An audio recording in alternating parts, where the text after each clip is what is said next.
Good morning, everyone. I'm Ed McCauley, President and Vice Chancellor, and I'm joined here today by the university's executive leadership team, our Drew Marshall, our Provost and Vice President Academic, Bill Galley, our Vice President Research, Bart Becker, our Vice President Facilities, Nuveen Peters, our Vice President of Advancement, and Karen Jackson, our General Counsel. Unfortunately, Linda Dalgety, our Vice President of Finance and Services, had an immovable commitment, but hopefully she'll be joining us a little bit later. I want to talk to you about the future of our university. And you've all been instrumental in contributing to this, so the concepts won't be new.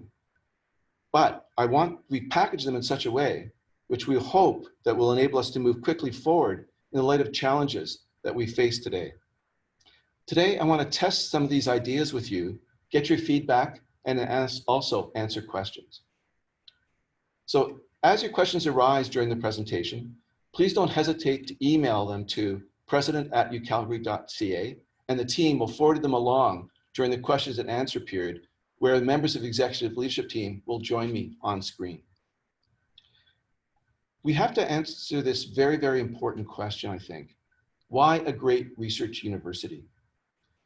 Great universities are the most highly valued organizations by societies around the world.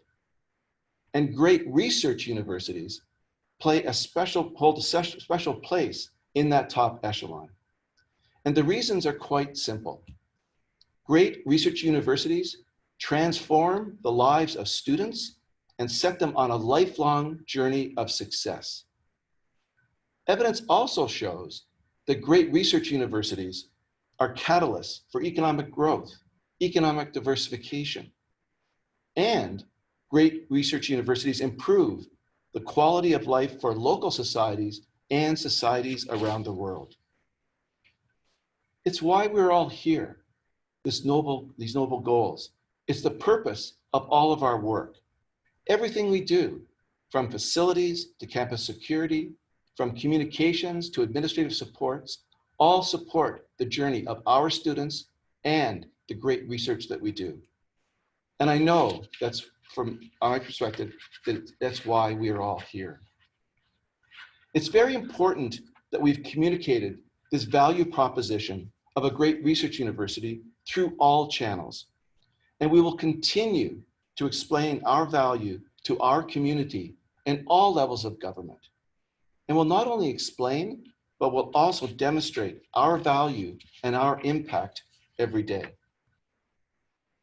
When I became president, in working with the members of the executive leadership team, could I have the next slide, please? There was a clear intention that the University of Calgary would emerge on the world stage as a great research university. And over the last year in particular, we've been listening to your aspirations and how this could be achieved. We have had broad consultations with our internal community. There's a series that I did on conversations with the president. I went to all faculty council meetings. We had extensive executive leadership team strategy meetings and retreats, as well as engaging our senior leadership team. We also presented some ideas to the Board of Governors retreat. And I've had one-on-one meetings with the deans of all faculties, and also received input from all of the executive leadership team, as well as the deans. And I want to emphasize that student consultation has also occurred throughout this process. We also wanted to hear from our external community. So we had McKinsey do some high-level diagnostics on our university to look at our processes and to look at some of our competitive advantages.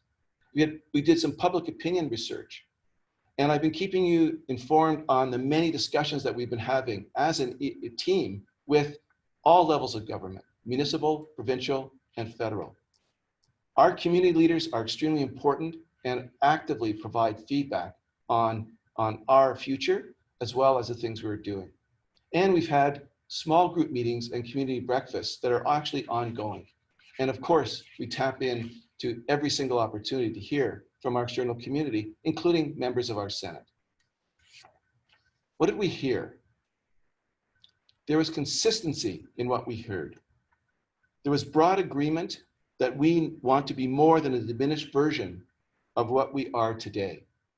That the University of Calgary needs a distinct brand to differentiate us. That the University of Calgary has to focus on areas of academic excellence, and the University of Calgary has to be bold. When asked, what do we want the narrative to be at University of Calgary or about University of Calgary in 2 years' time, the answer was unequivocal.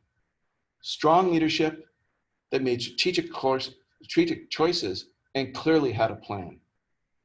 That we're bold, not shy. We're seen as responsive, and decisions were measured and thoughtful. And we made decisions for long-term success, not short-sighted cost-cutting.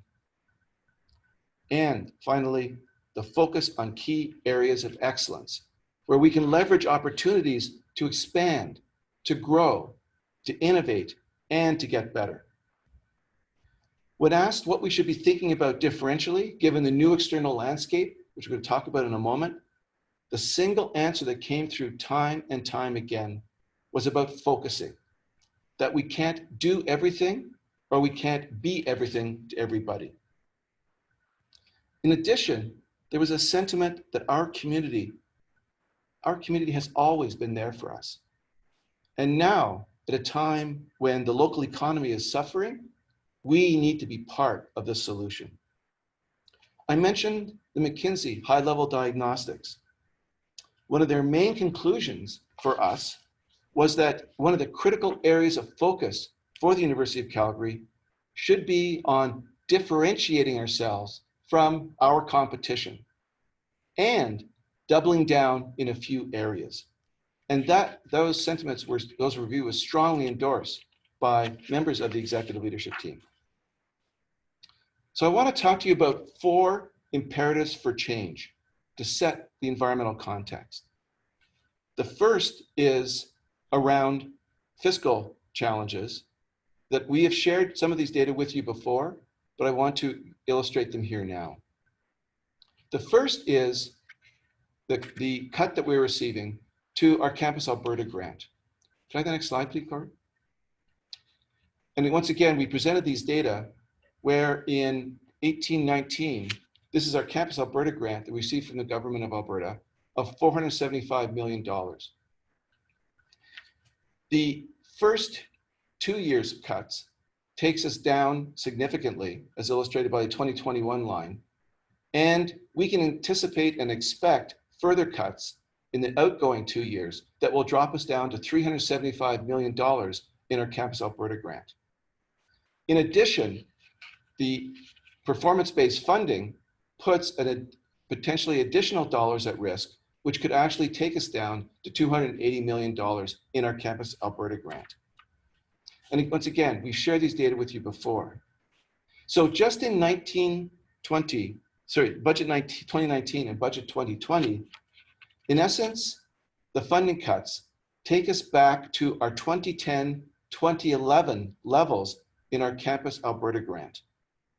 And once again, this doesn't include the cuts to come in 2021 or in budget 2022.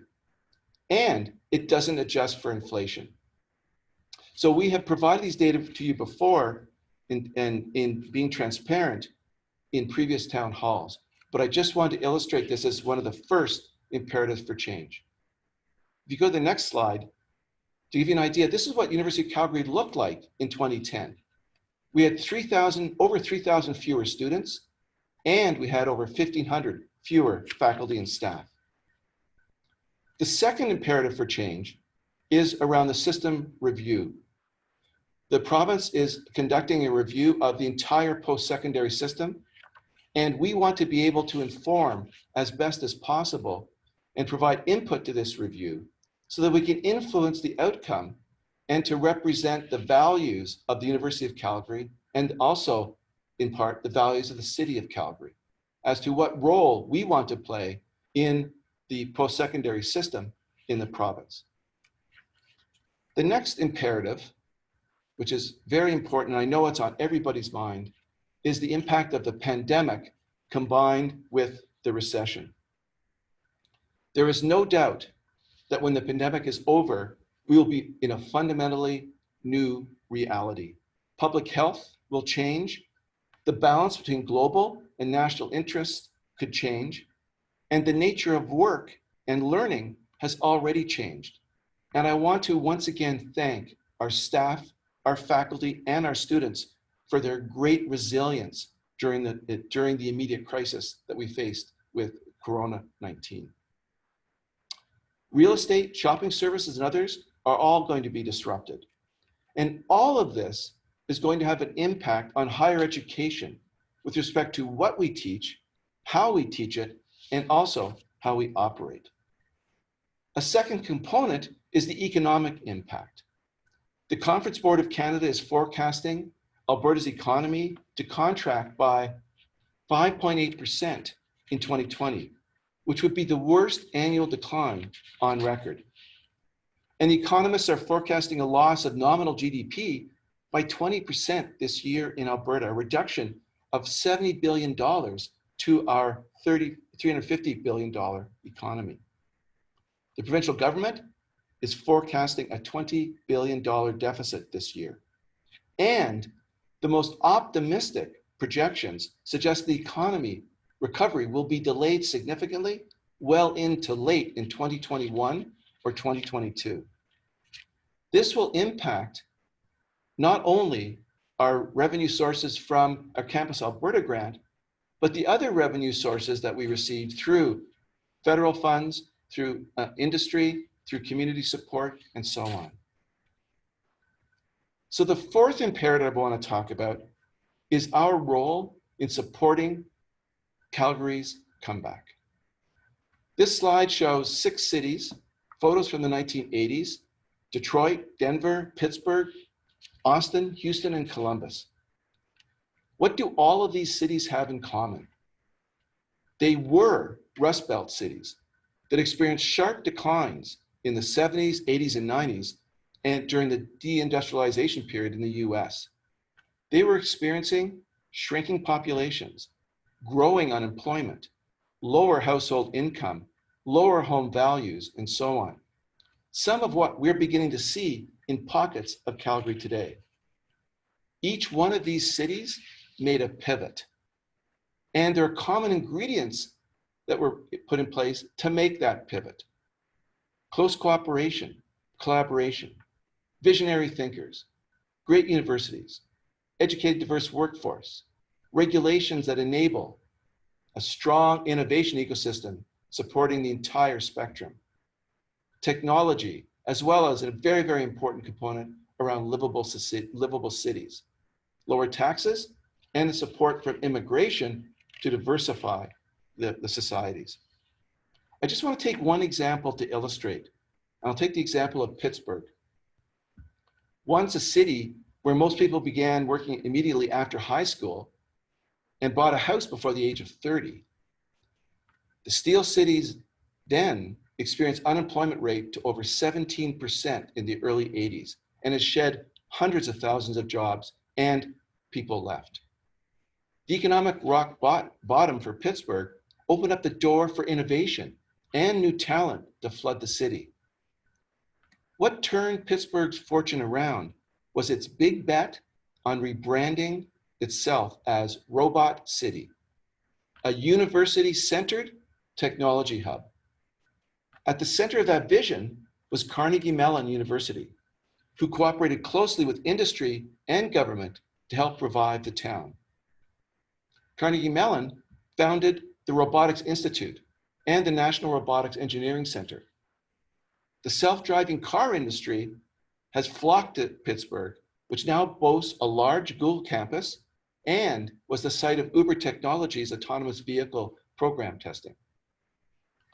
Pittsburgh has also grown a rapid, very effective startup scene with incubators like Alpha Lab that help shepherd university graduates into the business world. By investing in campaigns around quality of life, affordable real estate, and supporting innovation, Pittsburgh economic development blossomed and is now thriving. Given this list in front of you, I think no one is better positioned than we are. We are the biggest defined variable in Calgary's reinvention or its pivot. We are best positioned to be able to change our city and our province's course to develop the workforce that we need for a diversified economy and attract new investment to Calgary. We can't do it alone, as emphasized in the first bullet there. We need to do it in partnership with our community, and we have some ingredients, but not all of them. And that's the fourth imperative for change. So where do we go from here? We need to ask ourselves, will we come out of this storm disoriented or reoriented?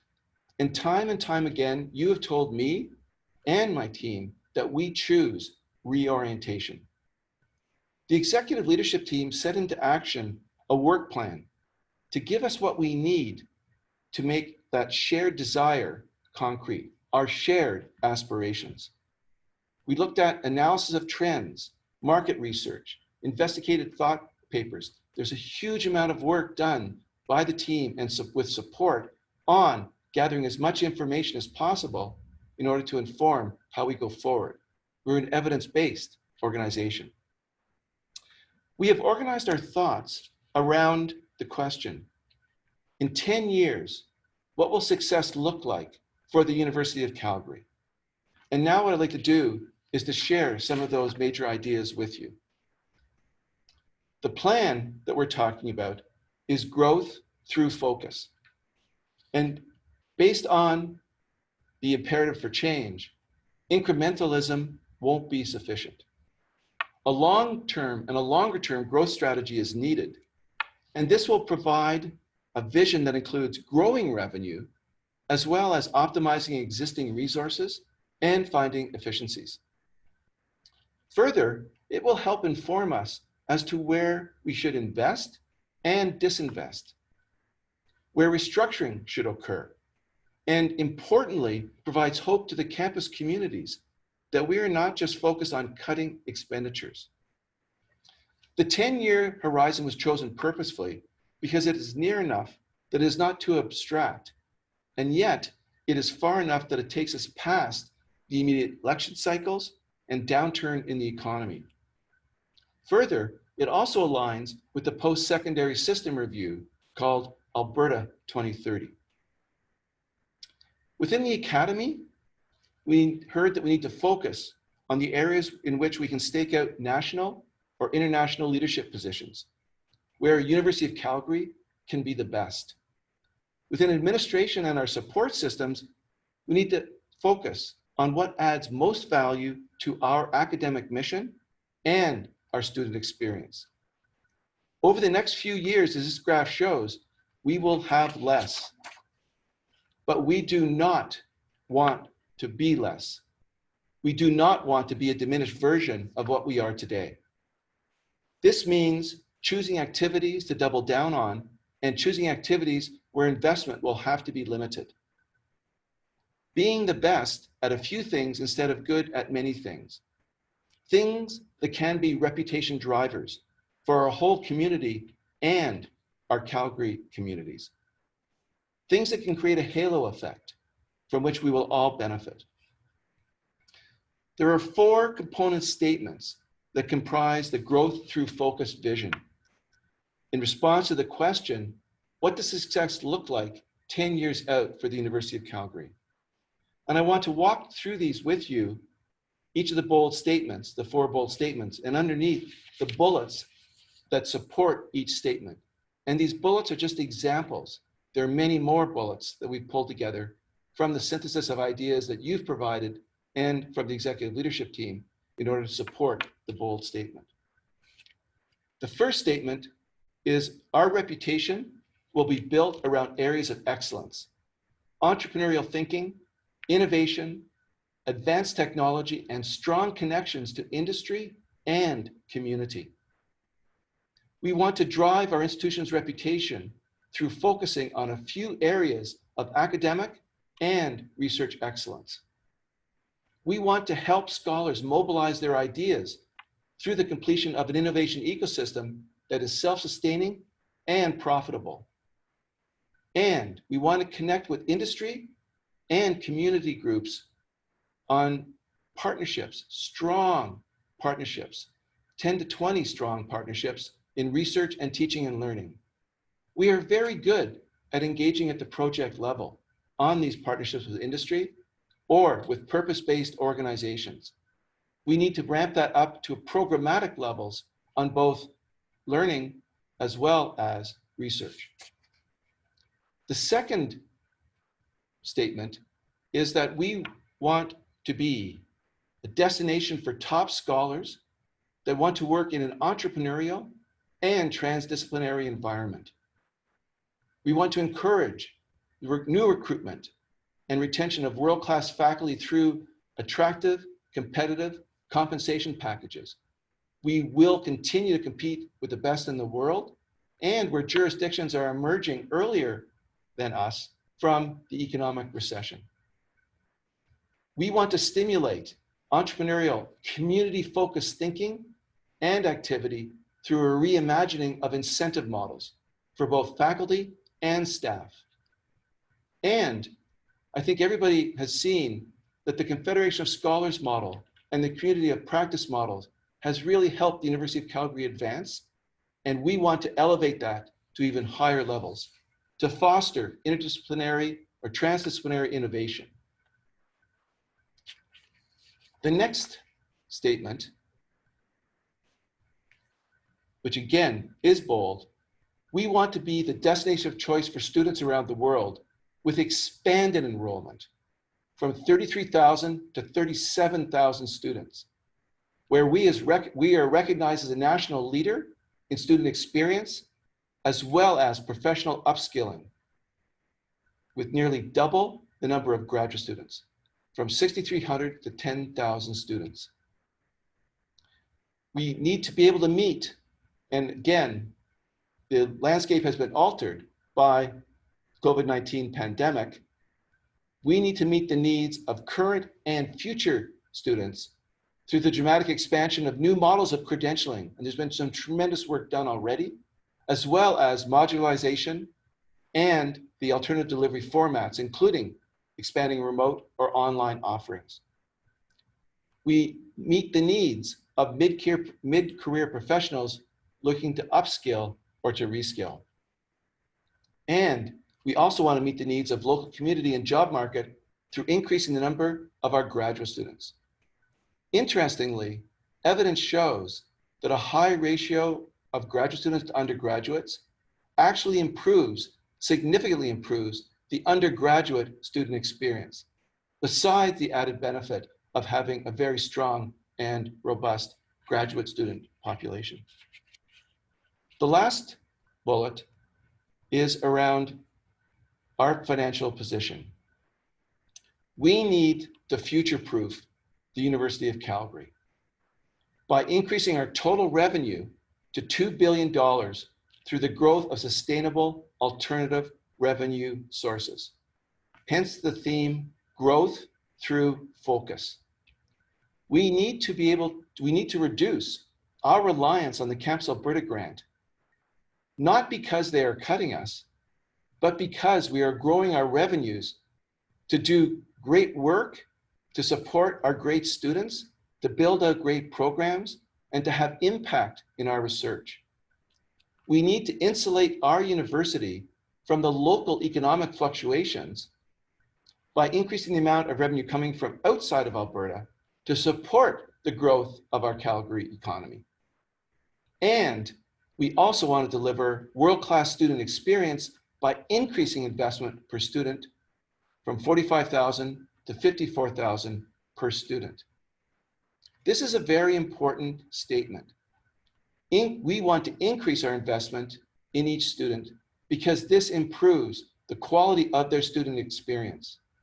We can demonstrate that we are very efficient and very effective with each dollar.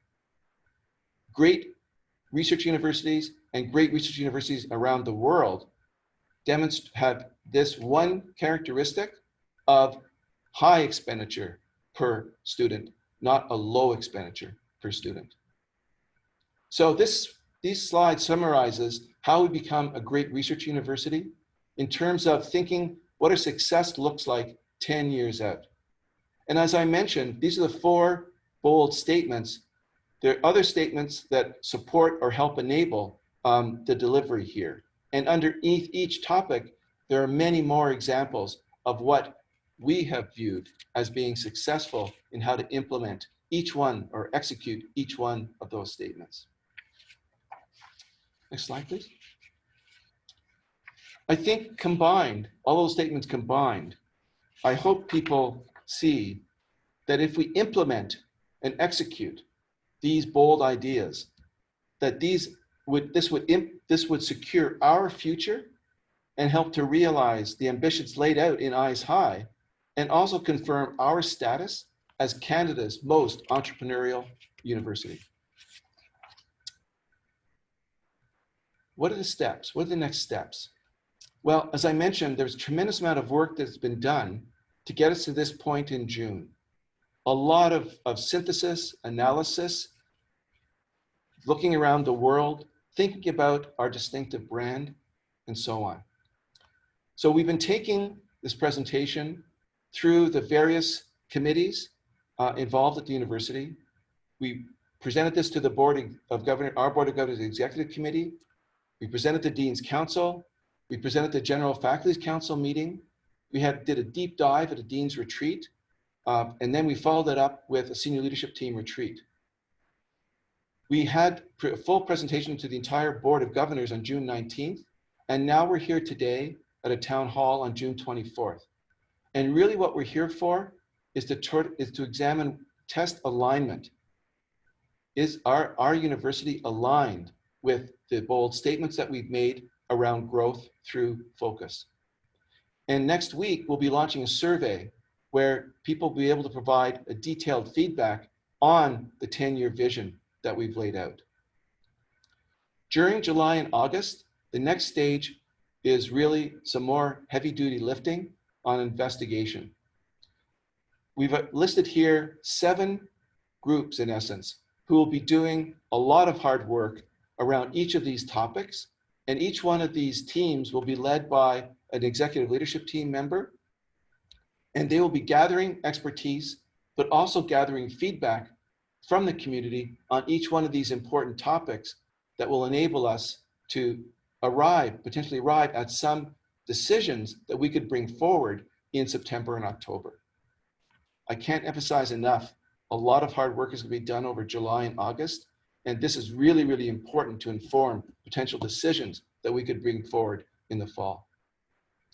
The next step is deliberate. In September and October, what we'll do is we'll bring this together for discussion. We'll come up with a list of final recommendations. And of course, each one of those recommendations, where required, will be taken through our governance process in order to enact them, in order to execute them. And there'll be lots of places there for discussion. And hopefully, we'll at least be able to announce some initial decisions and next steps at our community report in mid-October. So this is a very, very aggressive timeline. There's been a lot of work done, but once again, I hope everyone appreciates the imperative for change that I laid out earlier and why we have to act quite quickly. This is an existential moment for the University of Calgary. I want to wrap up by bringing us back to these 6 cities. Booming industrial cities that faced sharp declines in the 80s, all managed to pivot to build knowledge-based economies and to reestablish themselves as places of prosperity. There are many cities that are not on this slide that face similar declines but aren't up here. Cities that did not make the pivot. And at the heart of those cities that did make the pivot are great research universities. So how about our city? I want us to fulfill our potential of being a great research university because Calgary needs us to be a great research university. When you ask people, for example, in Detroit, what they wish they had done differently, they say they wish they had adapted more quickly. The University of Calgary can be that arc to the future, driving economic prosperity and well-being in Alberta. Every jurisdiction in the world displaying rapid and sustained economic growth and high quality of life is anchored by a great research university. We draw innovation, we draw talent, we improve growing sectors, we build new sectors, and we increase our competitiveness. It's very important, I think, for us at the University of Calgary that we can be part of the solution. Our community is counting on us. They have been here for us. We will not and we cannot let them down on our journey. So thank you very much. I know there's a lot more to come, and I want to open it up to questions and answers, and I want to bring on the entire executive leadership team members that are here so that when questions come in, we can actually move them over to people on the call that can actually provide answers. So Bruce, I'll tee it up for you in terms of the questions. Great, thank you. Yeah, we do have quite a few questions here. Let me start by just talking a little bit about the slides that you brought up at the beginning there. One of the consistent themes that you talked about coming from the advanced engagement exercise was focus. So how will we decide where to focus on areas of academic and research excellence? That's a really great question. And this is a question that challenges many universities in the world. And as I mentioned, we actually, in initial conversations with the deans and working with the deans, they've come up with a series of criteria and processes. And Drew, what I'll do is I'll pass it over to you if you want to address the question of academic focus. Sure. I think this is going to be a really important part of what we do. I know we've done some preliminary exercises with the deans, as Ed has just said. Part of that exercise was looking at people, programs, and structure, and trying to identify key criteria that would form the basis of any decisions that we make. And so academic team that will be formed very shortly. We'll be taking those criteria, probably doing some adjustment to them, and looking at a series of exercises in terms of how we proceed. But I can guarantee everybody there's lots of discussion to be had. Thanks, Drew. Bruce? Thanks, Drew. Still thinking about the growth through focus and the focus portion of that. Why are we focusing on growing graduate students at the University of Calgary from 6,300 to 10,000 students?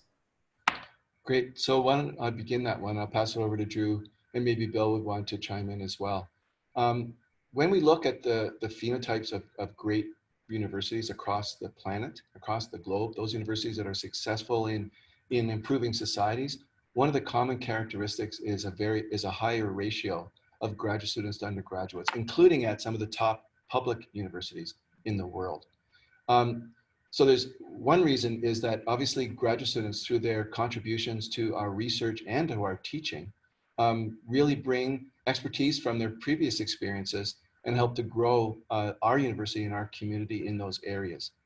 In addition, we want to also grow the professional graduate programs to help upskilling and reskilling in the city of Calgary, but also to provide professional programs that will set those students up for success in contributing to the different sectors of the economy and for the improvements of society.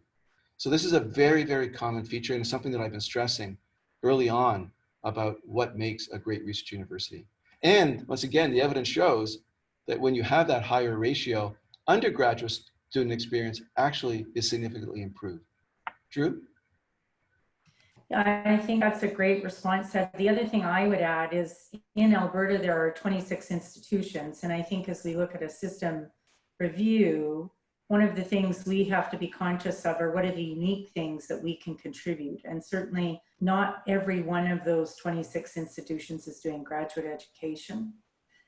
The other thing I would say is our graduate programs are amongst the most innovative in Canada right now. Through our stackable certificate model, different types of credentials. This is exactly the kind of model I think that's going to fit with an expanded definition of student which is not just who we would normally attract, but for those people who are considering coming back to upskill and reskill. Bill, do you have any comment? Yes, thanks.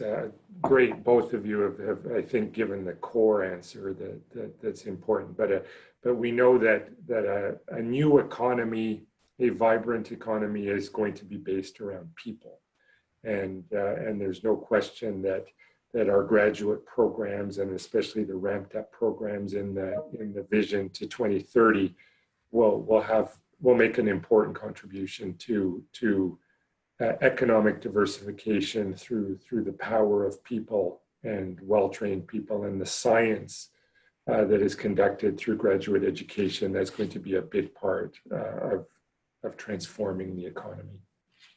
Thanks, Bill. Bruce? Great, thank you. The next piece, really, we're going to focus on the growth area. It seems clear, if it wasn't from your presentation slides, that I think we're all aware that we're going through a period of economic challenge in the province, if not the world. Do you think we'll be able to grow our revenue from alternate sources, given everything that's going on? Yes, this will be a challenge, definite challenge, especially as I mentioned that there'll be other jurisdictions across Canada and North America and the world that are going to emerge faster from the recession than we are.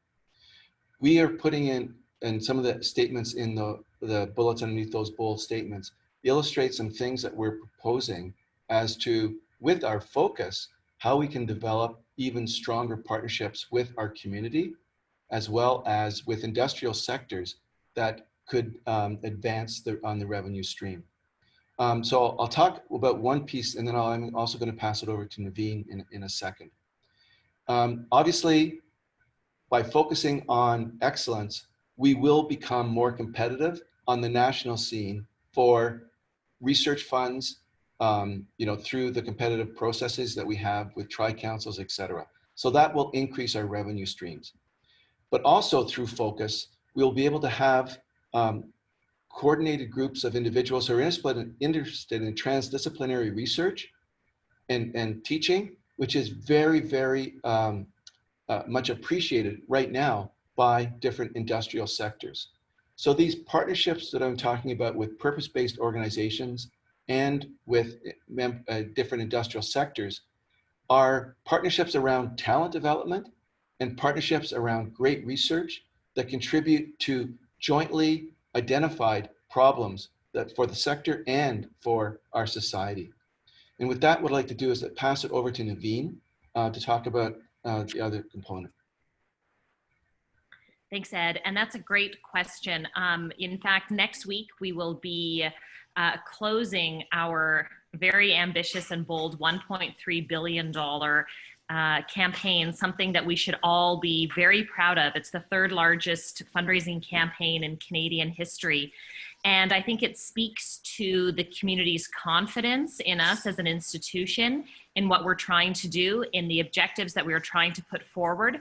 And there's incredible opportunity for us to just build upon that and deepen our strong relationships and connection with our community, not only here in Alberta, but we need to be looking more broadly throughout the country, throughout North America, indeed throughout the world. And we do that by shining examples on these areas of strength that Ed has alluded to throughout the course of this presentation, and using those as ways to inspire donors, be they individual philanthropists or foundations, to have an impact on what is most meaningful to them. Bruce?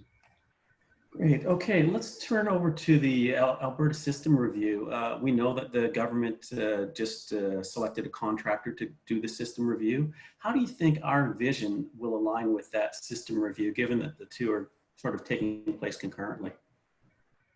That's a good question, and I'll pass it around in a moment. I think one thing that's very important for the University of Calgary is the autonomy of the University of Calgary, I think, is extremely important. And what we're trying to do is to influence as much as possible, based on the values of Calgary and based on the values of the University of Calgary, how we want to be positioned in the post-secondary landscape in the province. As Drew mentioned, there are a variety of different institutions doing a variety of different things. We need to be able to differentiate ourselves as much as possible as to what value we add in all specters of, in the province. And we need to be able to do that early on. There's a series of papers that are being written by McKinsey, and what we're trying to do is to make sure that the ideas, the values, and the distinctiveness of the University of Calgary are fed into that process early on as much as possible. And I know that the entire team here and other members of our community will be working to provide as much input as possible to the government. Those discussions have already started with the Minister of Advanced Education around our distinctiveness, and what's most important, what we can contribute, right? What impact, as Naveen mentioned, that we can have. I'm not sure if anybody else wants to comment, but the entire team, throughout all the different constituencies that feed into advanced education, will be providing evidence of best practices by the University of Calgary and what we aspire to for the province. I don't know if anybody else wants to comment, Drew or Bill or Bart or Karen, Naveen? I'd just say, Ed, that there'll be opportunity for input, and I think you've hit the nail on the head. Institutional autonomy is critical in this, but we also want to be able to say to the province, here's how we can help. And I think we have managed over the last decade to tread that line very carefully and ensure we were good partners in the system while building our own brand and moving forward. I think there'll be lots of opportunities into the system review that we'll be able to make, and hopefully we'll help to drive what it looks like in the end. Bart, any comment, or Bill or Naveen? Okay. Anyway, yeah, so next question, Bruce. All right. Well, we know that government support is going to be key to our plan. And you talked, Ed, a little bit about the performance-based funding model and the metrics and the at-risk funding. Do you know when the performance-based funding model will be implemented? Yes, thanks, Bruce. First of all, I think it was a very important move by the government that, given what we were facing with COVID-19 and given what we were facing with the economic recession, that the government wisely postponed the implementation of the investment management agreement, which includes the performance-based budget, out to the future. At present, we believe that it's going to start to be implemented in 2021, 2022, going forward. That's the best information that we have right now. In terms of the negotiations with the Ministry of Advanced Education around the investment management agreement and the metrics, those will be ongoing, and we'll be able to provide as best information as possible to our board chair and our board of governors that will be involved in those negotiations. We've said this before, we said this at town hall, everybody was here, including the executive leadership team, said that we are a metrics-driven organization, and we are confident that if the metrics that are chosen are reasonable, that we will be able to meet targets, because those are the targets that we use to evaluate the growth and the prosperity of the University of Calgary in the system. So the earliest we believe will be 21, 22, but stay tuned. Thanks, Ed. The next, I think I'm going to group the next three questions into a bunch because they're all around the process for the vision. So when will we hear about what's happening? When will we hear more about what's happening? How will people be engaged? How will students get involved? How will the community be involved? All great questions, Bruce. And so first of all, as I mentioned, there's been a lot of consultation going in to this point in time. This summer, we are going to have to roll up our sleeves even more for those 7 groups that are going to be working on gathering the most accurate, the highest quality information that we're going to be able to use to inform any decision going forward.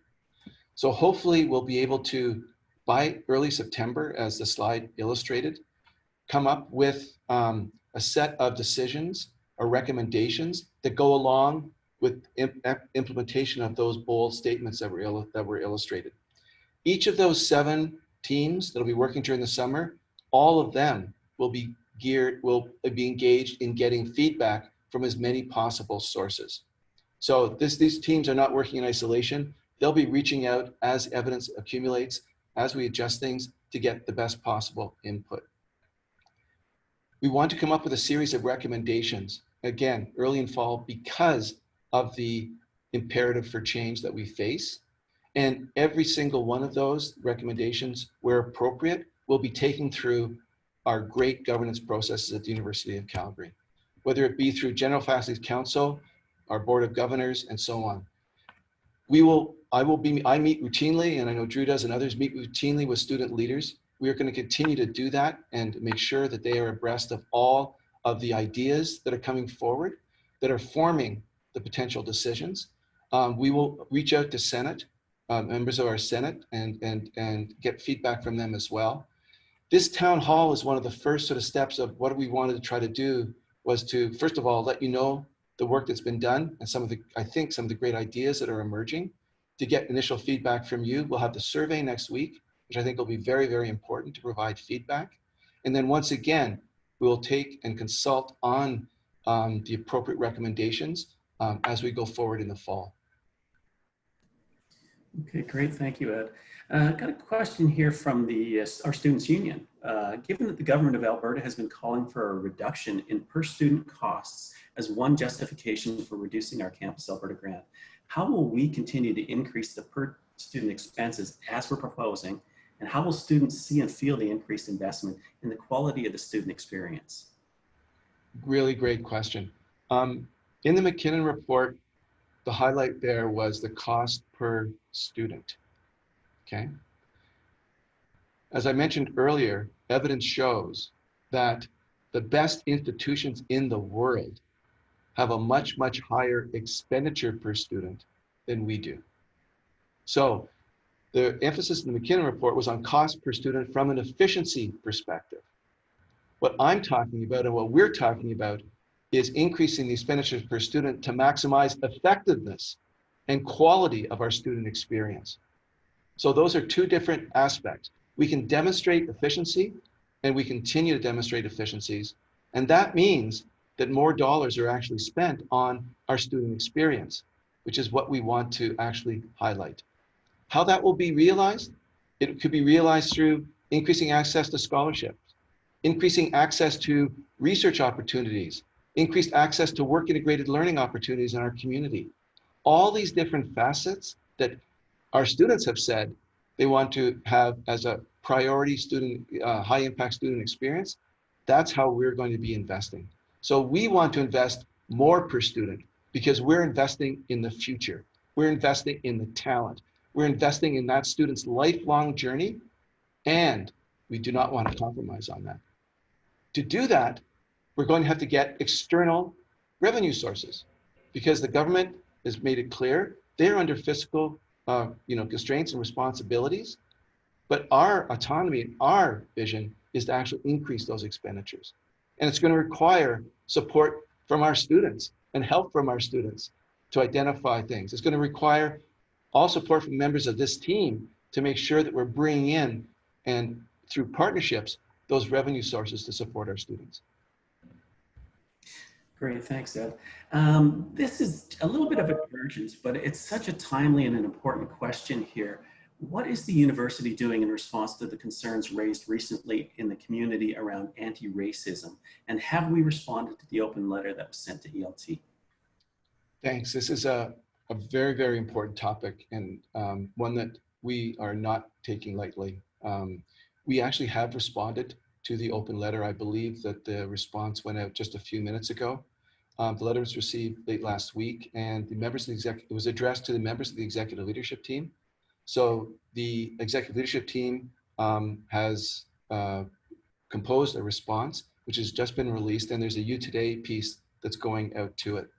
And I'm sorry, everybody in this call knows that the University of Calgary condemns racism in all form, and especially anti-Black racism. And through all our strategies and plans that we put in place over the last few years, we have aspired to create an environment where everyone feels safe, welcome and respected and equal. But we know as a team that much, much, much more needs to be done. and the response that we've crafted together as an executive leadership team to the open letter shares some of those ideas about going forward. So I encourage people to look at that open letter, which should be available on our website now. Thanks, Ed. This next question is from a professor. He says, stories like the Pittsburgh one were possible through great partnerships between universities and the municipality. How will the University of Calgary develop the type of partnership with the City of Calgary that's necessary for this to happen here? Great question. I think the foundation for that has already been built in a variety of ways. The first piece is what we've done, for example, through the Urban Alliance, where we partner with the municipal government to see what can we do together to help support the great city of Calgary. The second piece is around our community support that Nuveen highlighted, right? We are very fortunate in this city to be a city composed of leaders, a city composed of city builders. And what we want to do is to make sure that we tap into all of their talent, all of their ingenuity. And once again, combine that with the University of Calgary's entrepreneurial spirit to really think about how we can grow ourselves out of this problem. And that's this emphasis on growth through focus. I think that we demonstrated in the COVID-19 issues and the crisis that we faced that our University of Calgary has significantly informed what our city has done and how our city has responded. I know that Bill Galley and his analytics team were briefing the mayor and his group bi-weekly, and as well as providing information into Alberta Health Services and the provincial government. So we've stepped up, I think, during COVID-19 to support the city. We've stepped up historically in partnerships with the city.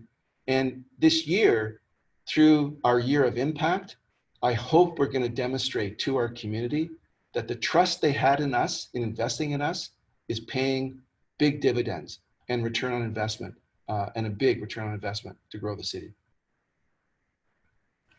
Thanks, Ed. I'm conscious of the time here, so maybe what I'll do is I'll group up these last couple of questions together because there are some similarities to it. People are interested in your thoughts around future job losses as a result of the challenges that we're expecting in the next year, and will we be able to maintain important things like mental health, the Indigenous strategy, and that sort of thing? Yes, and following, and I'll pass to the team, but following our town halls that we've had specifically about the budget issues, right? That was the focus of those town halls. We were very transparent with the information that we had at that time, and I provided a little bit more today. The one thing that we cannot avoid is that these cuts are deep and these cuts are large, right? So there will be job losses. But as we said before, the growth through focus strategy or vision that we have means that we will work as actively as possible to reduce the immediate impact on our workforce, on our faculty and our staff in particular. We want to minimize that impact while we are growing revenue to actually support a more focused, larger organization. We said before that the cuts would not impact our mental health or our Indigenous strategies or any of the other major strategies we have at the university to promote well-being. And this has been reinforced now more than ever, given our COVID-19 challenges. Drew, did you want to add anything there? I think you just hit that last point. I think the Indigenous strategy is more important than ever. Mental health continues to be the #1 issue in students along with sexual violence.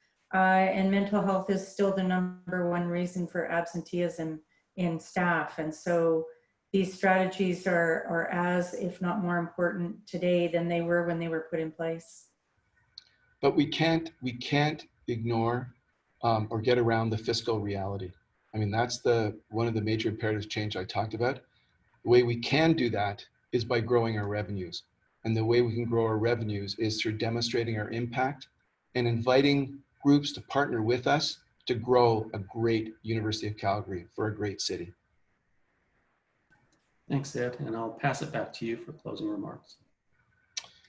So thank you so much to the entire community who signed in. I hope we've given you at least sort of an illustration of the work that's been done to get us to this point in time, and the amount of work that's going to have to be done moving forward on a very, very aggressive timescale. We commit to being transparent, like we've done in all things. We commit to be consultative, but we also have to recognize the very, very aggressive timescale that we're facing. I want to re-emphasize the great work that our staff and our faculty and our students have done during the time of COVID-19. It has demonstrated that we are a resilient university. It has demonstrated that we're entrepreneurial. And it's also demonstrated that we care very deeply about things like mental health and improving quality of life for all people. So I want to thank you. I want to thank the team, the executive leadership team, and want to acknowledge the great work that they've been doing. And they'll be leading those 7 teams this summer about gathering information and trying to get us prepared so that we can make the best possible decisions going forward. So thank you so much for joining us today. I really, really appreciate everybody signing in, and we appreciate very, very much the feedback that you're going to be providing with us as we go forward. So please be safe and your families be safe. Thank you very, very much.